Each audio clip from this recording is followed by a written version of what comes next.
মহেশখালীর হোয়ানকে মাদক বিরোধী র্যালি ও প্রতিবাদ সভা করেছে ইউনিয়নটির মোহরাকাটার ছাত্র সমাজ।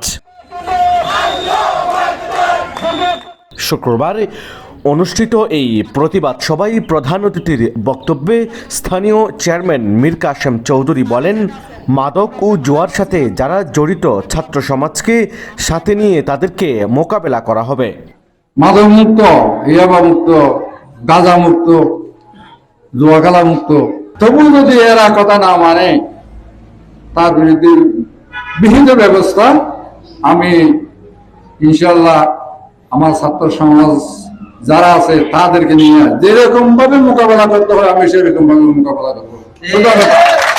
প্রতিবাদ সভায় ছাত্র সমন্বয়ক মোহাম্মদ ফরহাদ ও আহমেদুল্লাহ রিয়াদ বলেন, হোয়ানক ইউনিয়নকে মাদক ও জুয়া অপকর্ম মুক্ত করতে হোয়ানকের ছাত্র জনতা, জনপ্রতিনিধি, প্রশাসন সবাই ঐক্যবদ্ধ হয়েছে। যারা মাদকের সাথে জড়িত থাকবে তাদের গড়িয়ে দেওয়া হবে। মদ, জুয়া, গাঁজা, ইয়াবা কিছু প্রভাবশালীর ব্যক্তির মাধ্যমে এগুলো এলাকায় ছড়িয়ে পড়েছে। আমাদের যুব সমাজ ধ্বংস হয়ে গেছে। যদি কেউ প্রতিবাদ করে তার কণ্ঠ চিপে ধরা হয়, বাক স্বাধীনতাকে হরণ করা হয়েছে। আমরা অস্ত্র হাতে নিব না, আমরা কলম নিয়েছি, অস্ত্র নিব না। যদি অস্ত্র নিতে হয় তাহলে প্রশাসন নিবে।